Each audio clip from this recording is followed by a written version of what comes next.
Yes, we are. Starting in 1 minute. Hi, can you hear us? Yes, I can. I've been listening backstage.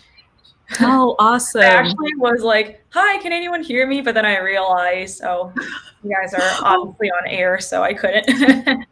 I definitely heard all about the cats.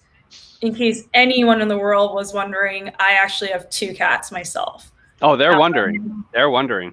there seems They like we've made got a the good crowd of pet lovers here today. we really do. they may Yeah. demand some appearances. Oh, they're in a different room. I actually have my private oasis, my office, you would say. That's a wall separated from me and the kitty cats. I like private oasis. In fact, my recording studio's name is Sanctuary, so I think it kind of go hand in hand. Yeah, Yeah. sounds like a B&B. Exactly. Yeah. So, once again, everyone, thank you so much for attending day 2 of the Digital Ad Summit hosted by Appiway, organized by Alina. And we have Amelia Tran here, talking to us as the first speaker of the day about strategies for a digital first world. So, I'm sure you heard when you were backstage, that topic alone has me excited, it has the whole chat excited. And if you want, you can just take it away, Amelia. Yep, sounds good. I'll answer that last question. What breed of cats? It's just a domestic short hair. One's a tuxedo, one's a gray tabby. Um, definitely keep in touch with me. I definitely share my contact information afterwards, so I can definitely tweet at you or DM you the cat pictures if you'd like. But without further ado, I'll share my screen and the audience can just give me a thumbs up to let me know if you see it, and that'd be great.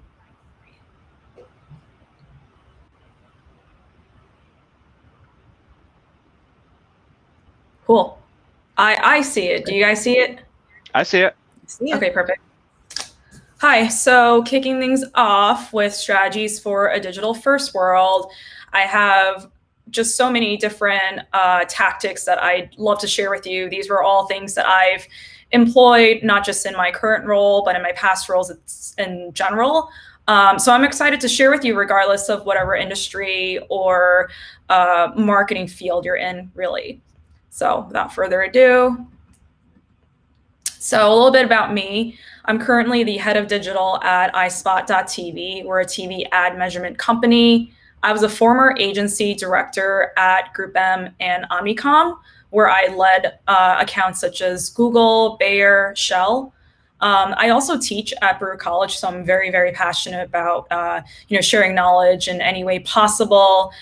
Currently, I've been teaching customer segmentation, and in the past, I've taught social media marketing strategies and analytics as well. And if you guys are in New York, we do have the Prestige Ad Club of New York. Very fortunate to have been part of the Ad Club New York as a fellow for the past year. So if you definitely have questions about that or how to get involved, definitely holler at me after this session is over. And nice to meet you all as well. Okay, so with any good digital strategy, it all starts with having good data, right? Customer segmentation is so important. Brands forget the fact that they're actually sitting on a wealth of data, whether it's a user's email, phone number, or company name. If you're missing information on a contact, that's completely fine. There's tools out there such as Versium or Primer who helps you match these users as best as possible to generate a list with multiple contact points for a contact, allowing you to retarget them well enough on paid social and on Google Ads in general. Definitely, quick story there is I've definitely seen enough CRM databases from just consulting different brands and just working on a few of my own as well too. There's no set data that's exactly perfect. The main thing there is just using the data that you have and trying your best to find tools out there that can help you get as close of a match to the audience as possible, right? Because before you deploy any real great targeting strategy, it all boils down to exactly who are you targeting? Are these people already in your systems, right? Have they already signed up and decided like, hey, I want to actually receive more information from this company? those are the types of people you want to model off of, such as doing retargeting ads, like I just said, or building lookalike audiences off of those when you do run paid social ads or Google retargeting ads in general.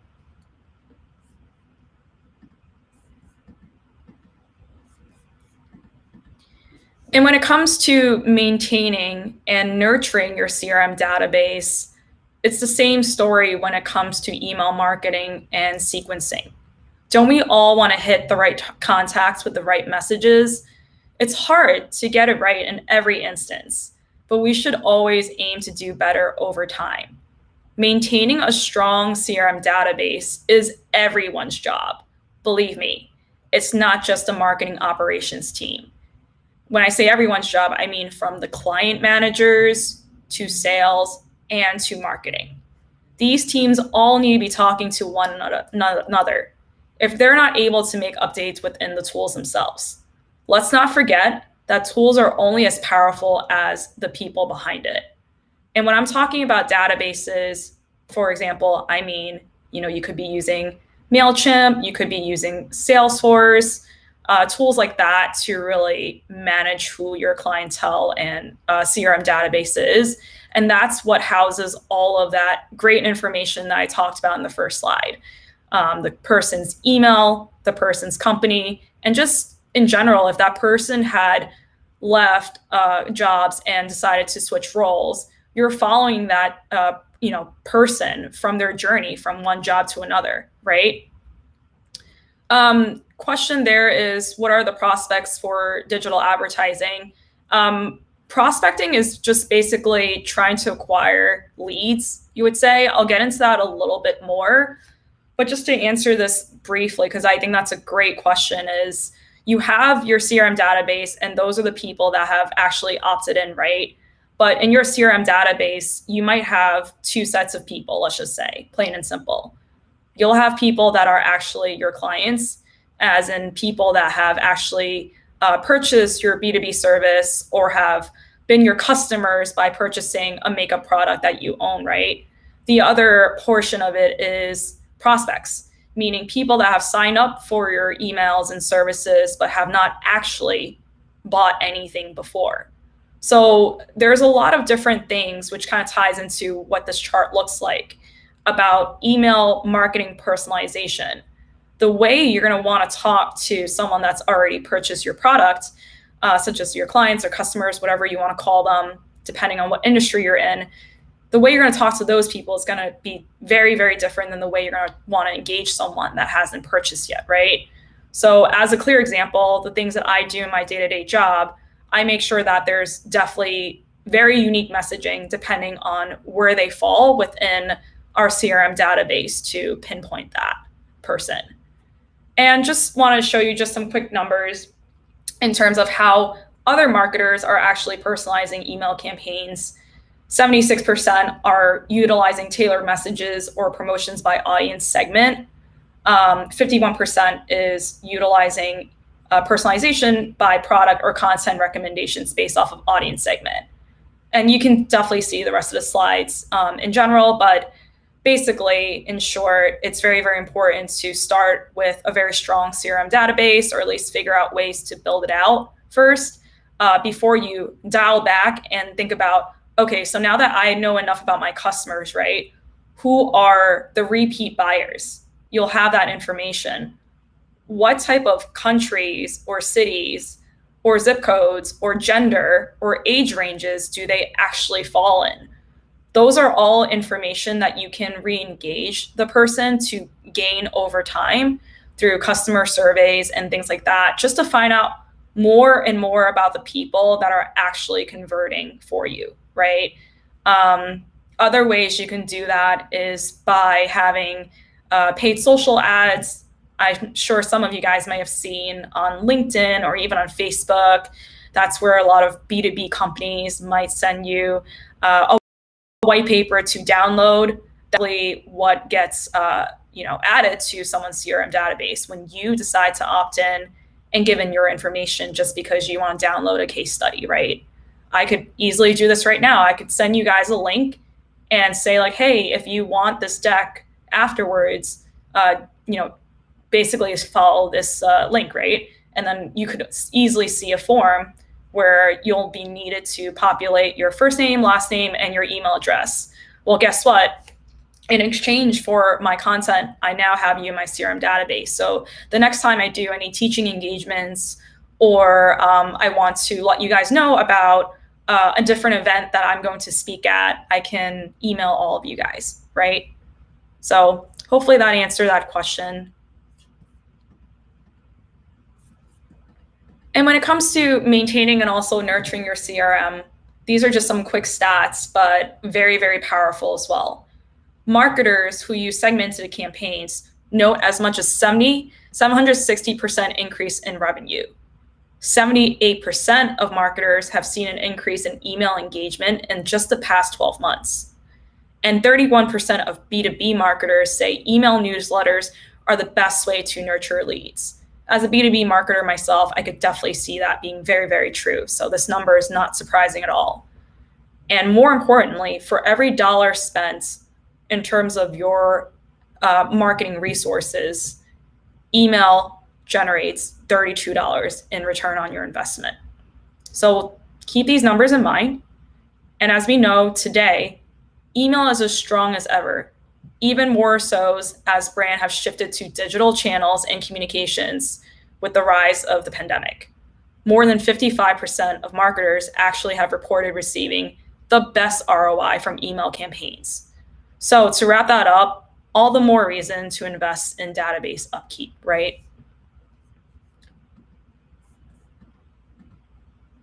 So another strategy I'd like to share with you is really based and inspired from a recent chat I had, but about how to make your customers feel special, especially in this digital age.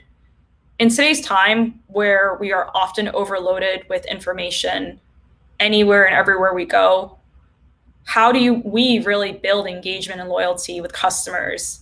And what should our content strategy really look like? Well, I always like to say, people want to be talked to by brands as if the brand is also another person, right? No one wants to be marketed to. No one wants to be advertised to.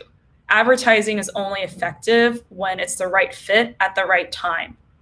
So you need to think about being a resource to them. And the best way to do that digitally allows you to also keep track of how well your content's doing, right? So for example, if a customer is already buying from you, incentives are such as providing a first look on a new product, sharing an exclusive offer online, a loyalty program of any sort, or if you're selling something like a technology product, which has a much higher price point, right? Thousands of dollars for just a subscription, if not more, your customer success team should be reaching out to that client to give them the details and engage with them to try and collect feedback. And all these things can obviously be done via digital channels, of course. There's also low-touch things you can provide to say, I'm thinking of you, such as e-gift cards, personalized gifts that you can email a user, and then they could choose their own gift for delivery. And one company that does a really great job at this is Loop and Tie. For example, I've also been remarketed to as well too, because who doesn't love free stuff, right? Basically, say someone signs up for an event and they want to thank them for attending, that event host can easily email the attendee list and say like, hey, thanks for attending. We'd like to share a gift. Give us your email address and your address in general, and we'll get that right to you. Well, guess what? It all kind of ties back to exactly the first point that I said. You're now in someone's email database so that they can also snail mail you or remarket to you should there be another event that they think you could be really interested in general, right? So I think in this digital age, there's a lot that we can do to kind of tie in real world, especially in a time where we can't exactly walk out or go network as freely as we normally would. So those are just some key examples about how you can make your customer feel special, especially by using digital forums and digital gifting platforms.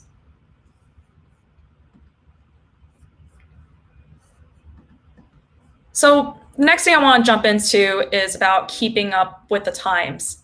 I think for us, thinking about digital strategy is one thing, but it's trying to break up each component, which is why I'm kind of sharing just some of my favorite key points here. But basically, 2021 is definitely going to be the year, and it continues to be the year where people are still reeling in from last year. I know we're all feeling it, right? It's been already over a year since the pandemic started. But is there a message of trends or behaviors that we feel people need to be aware of? So one example is it was just such an immense opportunity to see how brands have pivoted last year, especially when the pandemic started. Brands like Louis Vuitton had completely transformed their business from selling, luxury handbags and goods to helping out with PPE supplies, for instance, right? Other brands like Twitter's provided employees benefit to cover additional daycare expenses, and movements such as Black Lives Matter and how brands have boycotted against advertising on Facebook. There's a lot to be said about just what the pandemic had fueled in general, right?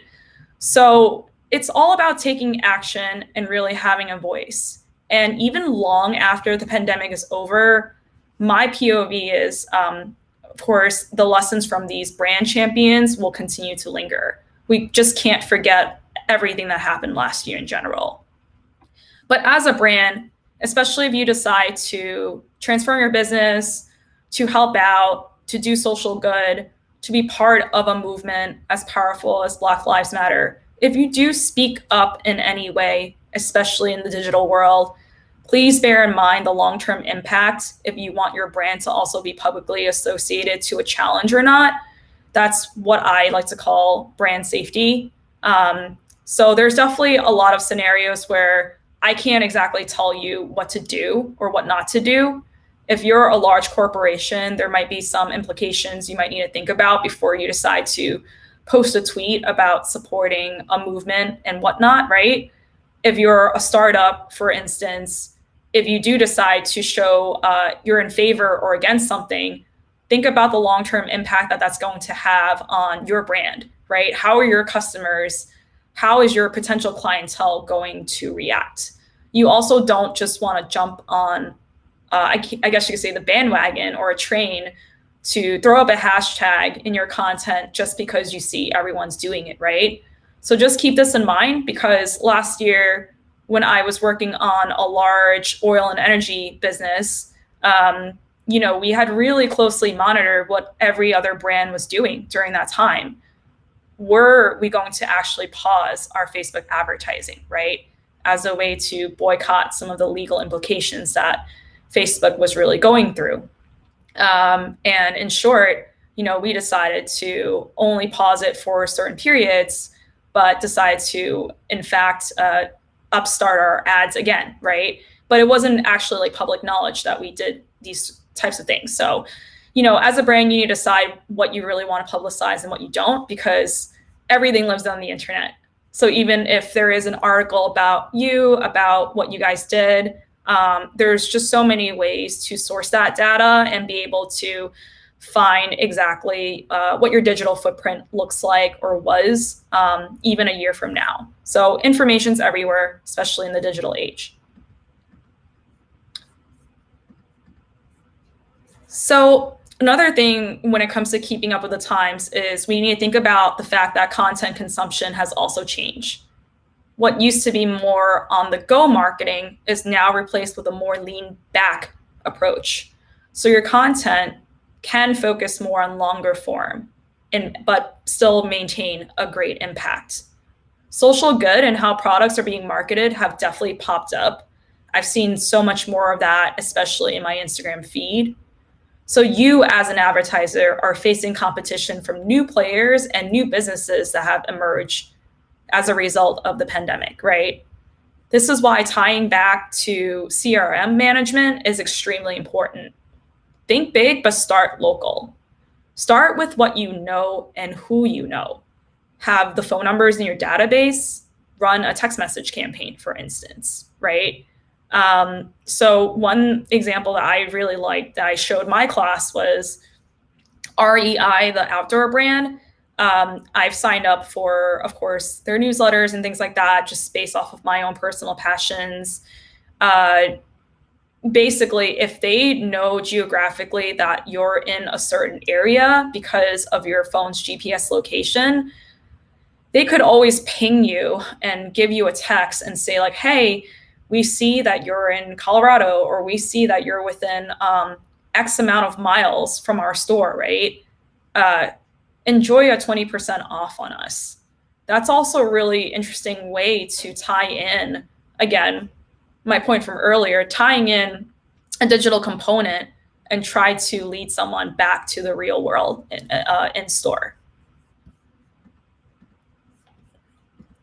And this one is probably one of my newer topics, revenge travel, because like everything that I'm saying, I also want to keep up with the times myself. One clear example is we know as the world starts opening back up, especially when it comes to virtual events, me and my company, we've decided not to do any in the summer because we know our customers and prospects aren't going to be receptive. Everyone is going to be away in some capacity. And that speaks volumes even when people aren't quote unquote revenge traveling. So as the world decides to open back up, you might also need to be flexible and ready to take all that awesome long form content that I suggest that you do spend time in creating and be able to easily repurpose it for bite size. One really great tool that I love that I've been using at various companies is Canva. Sure, you guys may or may not have heard of it. If not, then that's definitely one for you to bookmark. But it's been a really great tool for me and my social team to create assets on the fly based off of really amazing content that we have that's long form, right? So you have to think about it, especially when it comes to revenge traveling. That is a huge trend. So especially in a digital first world, if you're thinking about marketing to people that are going to be traveling a lot more this year as things start to open back up and restrictions are more laxed, you might also want to think about producing more short form content that kind of speaks to the essence of travel, right? Or content where you can tie in about relaxation and spending more time with your loved ones and things like that. Last year's content, I felt like was more about community support and just being there for one another. Now, as things started opening back up, I feel like the overall messaging has really been more about going out there and having fun, but doing it in a very safe way, right? So just want to make sure you have that in mind. And on the topic of, thinking big, but starting small, right? Sure, you guys have all seen a Google ad, but I wanted to talk a little bit more about localization. SEO is extremely important for a local business, right? We'll pivot to just the smaller guys for a second. How else will users find you at the right place at the right time, exactly where they are? This is where I actually suggest using long tail keywords in your content, and make sure that your business has the proper tags. So when users research best sushi near 11306, the zip code, you pop up. So make sure you optimize your metadata and check which keywords your competitors are using by leveraging tools such as SpyFu, right? People think when they want to, create a strong SEO strategy that complements their search strategy, right? And things like that, you can definitely work on buying your own brand terms. But if someone doesn't really know what your brand is, you're not going to get a lot of search results anyways. So now it's more about thinking, hey, where am I going to get the best results from people searching organically for my stuff, right? And how do you optimize that on your site and all your content to make sure that, any keywords that you're trying to be searched for are a part of your content, in fact. So on that quick topic, why does my brand and query show competitor ads? there's a high chance your competitors are bidding also on your branded key terms. This is a takeover strategy that I've seen a lot of brands do. I've been guilty of it myself too. So that's definitely one that you would want to, keep an eye out for. That doesn't mean that, your search results aren't relevant, but if they decide to outbid you in any way, that does become a little bit dangerous. So a branded strategy isn't the only strategy that you can deploy. Just, again, make sure that you utilize a set of keywords that are most relevant for your brand too, because that's the only way you can also stay competitive. Because as I mentioned, someone that doesn't know who your brand is or what your brand is, they're not going to be able to understand how to input that keyword, into search, right? They might be looking for best pizza in town versus like your pizzeria, Luigi's, so have to keep that in mind. And then on that topic of just making sure you guys have a, I guess you could say like a proper look on your digital channels, pivoting from just overall strategies to now search, brand SCRPs. So SCRPs are search engine page results. I like to think of them as real estate that you see on search engine in relation to a brand term. Think of it as your brand's business card. It includes your name, job title, company info, contact info, and a brief takeaway of what you do.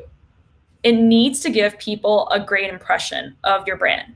And if someone is searching for your brand to generate a search engine results page, that means they've heard of you or have seen your ad somewhere else, right? Just as I said before, if someone doesn't know who you are, they're not going to actually, type in your company name in the search bar. So just make sure that your digital profile and website has the most updated and consistent info. This also includes checking with forums where people are reviewing your brands and making sure that you shine a positive light. A lot of times companies that I've surveyed, they don't actually really look at their digital profile. I mean, one place obviously is the site, because that's where you're going to get a lot of the results, direct results on how your site's performing. But what about all the other sources where people are talking about your brand? Like Google reviews, or if your tech platform, what about G2? What are people actually saying about you, right? Those are other places you can't forget either, because like I said, it's all about leaving a positive footprint so that anyone that's searching for your brand for the very first time or stumbles upon it has the best experience of you. So Oliver had asked what tools I use most often for work for digital. Like I mentioned, Canva when it comes to content creation, when it comes to my managing a CRM database or things like that. It just depends on what company you're with, but the one that I use is Salesforce and Pardot. In the past, I've used MailChimp a lot. And then when it comes to efficiencies and project management, I'll use Asana in general. And that's besides all the other advertising tools that me and my team manages, such as Facebook ads directly, or if you have, I guess you could say, a more robust advertising budget, then you might be partnered with a 4C Insights or Sprinkler to do all of your enterprise paid ad management in general. So these are all really great questions. I'm going to talk about video actually just in the next second. And if we have time, then we'll get into just some success stories that I've seen from deploying digital tactics. So keep that in mind. So on the topic of video, because I definitely can't end the session without talking about video and social media in general. But what's up with video? 93% of businesses say that they have gotten a new customer just because of social video. Video, of course, isn't a one-size-fits-all strategy, right? The way you're going to want to talk to someone on Instagram is going to be made a little different than how you're going to interact with someone on LinkedIn. It's just a different customer base. It's a different way, a different mindset in terms of when someone's actually browsing, right? So for professionals, like, you're probably going to be on LinkedIn more during the workday Whereas maybe for someone that you're trying to approach on Instagram, that's going to be more of a morning or night thing if someone you're looking for has more of a conventional schedule. So the state of Facebook right now is it has 8 billion views per day. And I'm not surprised if this number has continued to increase. And I think it's really important for you guys to understand the user behavior on each channel before you think about what content to really create. But basically, the users will look at updates, will utilize Facebook Watch, which means people are already immersed in video related to their interests and topics, right? So this is a really great way for you to reach a relevant audience by injecting video within videos. So think of your video ads as actual commercials. So that, say if I'm watching a video on cats, which is our fun topic to start this off, if I'm a brand that sells cat food, I'm going to want to make sure that I target cat lovers or pet lovers in general and integrate my video ad so that in the middle of someone watching that cat video, they're able to see that I'm carrying Meow Mix of some sort, right? And, you know, when it comes to best practices, I always say design for short and sweet, design for sound off. I think that's very important because right now, last year was a different story, an unprecedented time. So I'm sure everyone had sound on. But say if you're a commuter or you're targeting a commuter, right? It's best to design for sound off because someone might not be able to actually listen to what you have to say in your video, regardless of where they are. You also have to think about the different formats that each platform carries. So for Facebook and Instagram, we know that there's in-feed and stories. When it comes to stories, I highly recommend making sure that you maximize the space that allows you the full vertical unit, because someone that's going to consume that content, similar to Facebook Watch, is already immersed within their stories. They're jumping from one story to another before they actually see yours, right? So they're already clicking through and things like that. There's no way to get around it. And some content ideas that I have for you is by, you know, doing more storytelling on your brand, executives, and staff, introduce a new product on Facebook, and even promote an event or activity. Facebook events is still very much alive and kicking, so I definitely see more of that happening as the world, you know, turns back up again. And when it comes to Instagram, I can't believe we're already at 10.5 years of doing it for the gram. And did you know that posts containing videos actually receive 38% more engagement than images? So the way people are actually utilizing Instagram is they're looking for inspiration, they're looking for entertainment, and they actually expect to see influencer content, right? So it's nothing too surprising for them. You know, so this is kind of where you might want to think about utilizing an influencer strategy.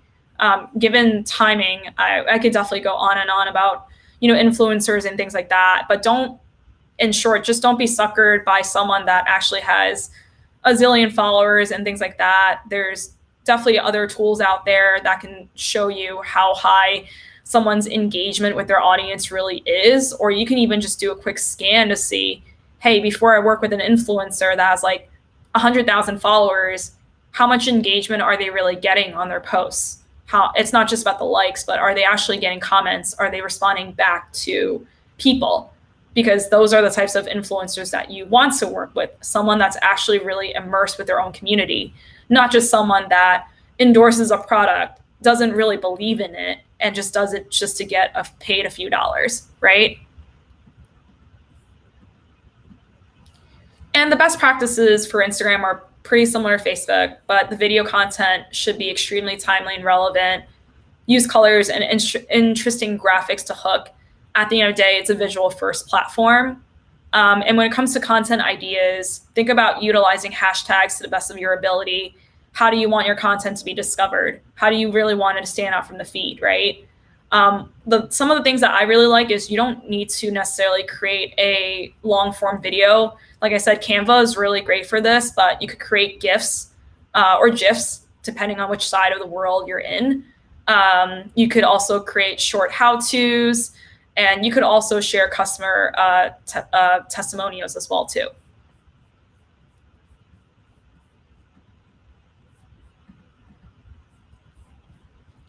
So tweets with video are actually 6 times more likely to be retweeted. And the way people are actually looking at Twitter is for the purpose of seeking news, looking at trending topics, looking at sports and entertainment and what's happening now. That content is definitely more on the go in general, right?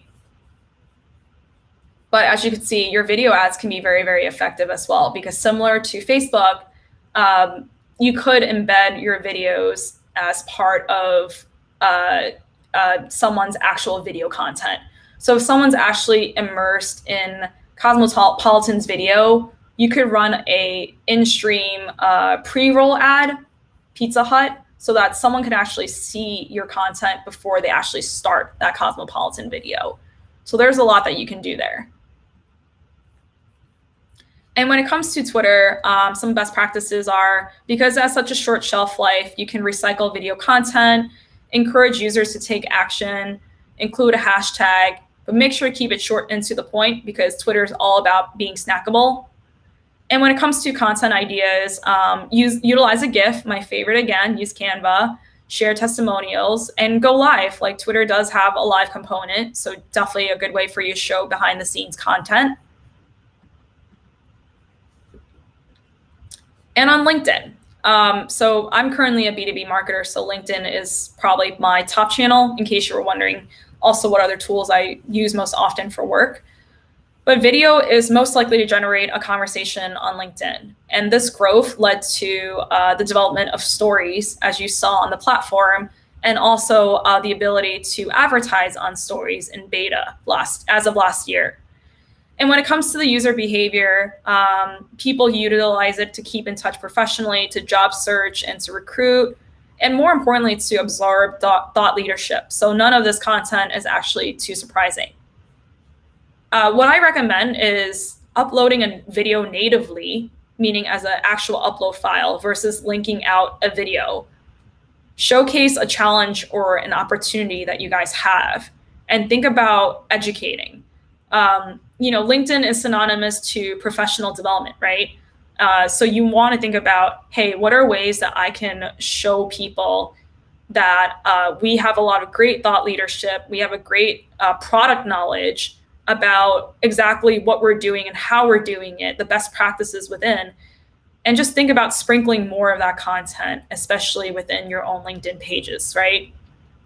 So in a way, it's really all about establishing authority, because there's going to be a lot of competitors out there of yours. You're all going to have similar businesses, but it's about, hey, what is that one extra thing that you can do in addition to what your competitor is doing, right? Is it by sharing a weekly Monday quick video, 2-minute talks of maybe an employee from your company that is from a different team, and every week they talk about a different topic, day in the life of someone from marketing, day in the life of someone from sales, day in the life of someone from customer success. Not only is it a really good way to give visibility into the behind the scenes of your company and how it functions, it humanizes your brand. And also from a recruiting standpoint, it also helps you recruit a lot easier, right? People will want to work with you if they actually see that there's actual human beings behind the brand, especially during a time like now where we can't just go in and meet someone. And my best story is I actually started this job in the middle of the pandemic. So I didn't even meet my team. Like I've never met any of them except one person who happens to be in New York still. So I think a lot goes to that, especially in this digital first world. And how can we forget about YouTube? It's the world's second largest search engine. Your potential customers are searching for videos already related to your business, right? So you're missing the boat if you're not creating and sourcing your long-term content there. And the way people are consuming it is really similar to Instagram. The way I've studied it is it's for entertainment. People are hoping to learn and hoping to be inspired. The only difference is that with YouTube, there's just such great content out there, sometimes a little too much. But if you really find a certain video that you really like, you can go hours and hours just in a hole trying to dig for something really similar to learn, right? So you want to really capture that, because someone that's immersed in YouTube is already expecting to see a lot of really great long form content. If you want to just showcase snackable content, then, you know, Twitter and Instagram and Facebook is really your channels for that, right? So if you haven't started your YouTube video yet, then please create an intro video for your channel. Just like how every good presentation needs an introduction. Someone that's not used to your brand or doesn't know anything about yourself, you need to tell them exactly who you are and what you do, right? Use a relevant, catchy video title. Make sure that's optimized for search because, like I said, YouTube is another large search engine. And make sure you use a very captivating thumbnail, like what's going to actually get catch someone's eye, like, or maybe when someone's actually looking for how to create a B2B strategy, right? Like, how is your thumbnail going to stand out from the others? Is it your branding colors, right? Is it you know, like your face, you know, and like a giant word next to it, right? So there's just a lot that you can do. And when it comes to content ideas, tutorials, how-tos, sharing your brand story and history in a more enriched way, showcasing more behind the scenes, and also acts as a secondary place for TV commercials. And, you know, you could also promote your YouTube ads utilizing the Google Advertising Network as well. And then when it comes to tools, I know some of you guys have asked this. These are just a few video creation tools. I understand that sometimes video can be really overwhelming. It doesn't need to be a big production. And I actually have a fun story to share with you in the last 4 minutes that I have. But, you know, Canva, Quick, Trello, Adobe Spark. Out of these, my team and I, we mostly use Canva and Adobe Spark. But yeah, that goes it. And then when it comes to the takeaways, before I jump into my other story, make sure that you invest in a proper CRM system and hire the right skills. So example, a marketing ops person to help you maintain a database. Email is a very powerful tool, and there's many automation settings that you can have to really re-engage your customers, right? Second point, create a localized strategy to drive efficient search results. Utilizing long tail keywords and constantly check which terms are being searched for that is actually leading to a visit that you could capitalize on. Maybe produce more content about it on your site. Create more blog pieces based off of that one keyword, right? There's just so much you can do there. And video content, lastly, isn't only effective for driving awareness, but for driving sales. It's really about identifying where your audience is most receptive and creating formats that meet their consumption habits, which is why I gave you that overview of all the different social channels.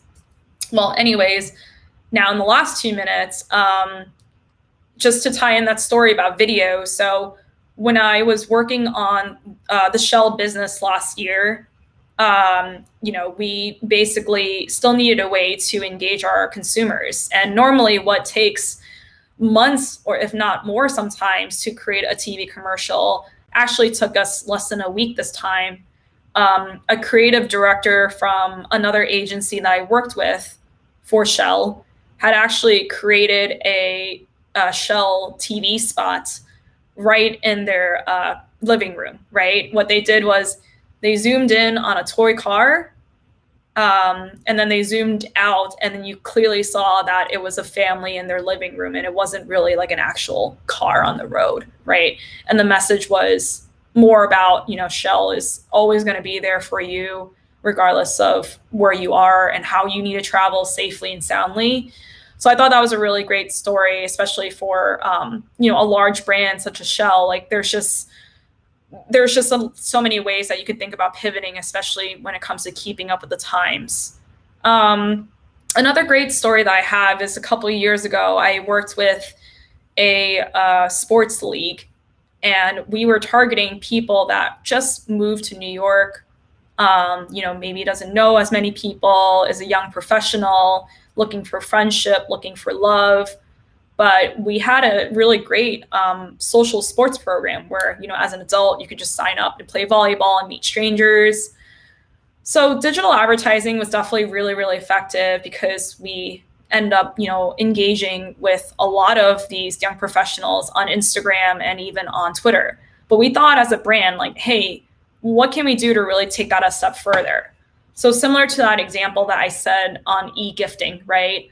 Again, this was back a few years ago when we were able to go out freely. But what we did was we created a campaign called Love Drop, where if someone tweeted us their exact location at that exact time, we basically be at their location within 30 minutes.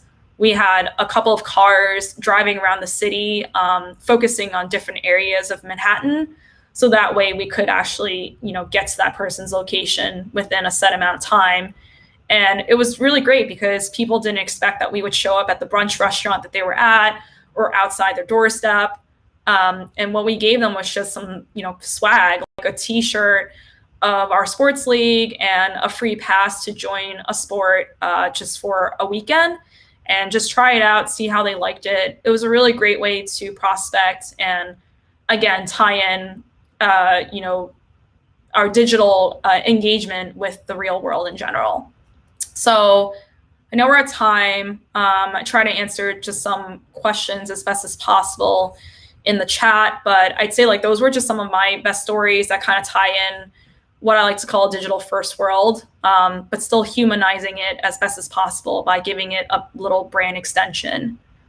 So yeah, I look forward to obviously getting to know you guys a lot more. I'm pretty active on Twitter, on LinkedIn, and on Instagram.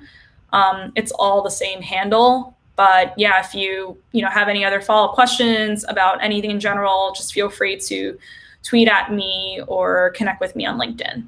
And thanks for your time.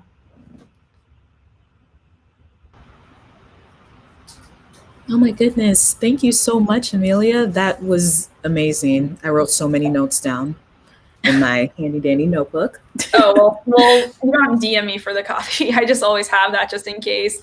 But yeah, I know that, this is going to be distributed. So I'm going to send this to Alina so you can all have it. Awesome. Thank you so much. It was a wonderful way to start off the day. Thanks for having me.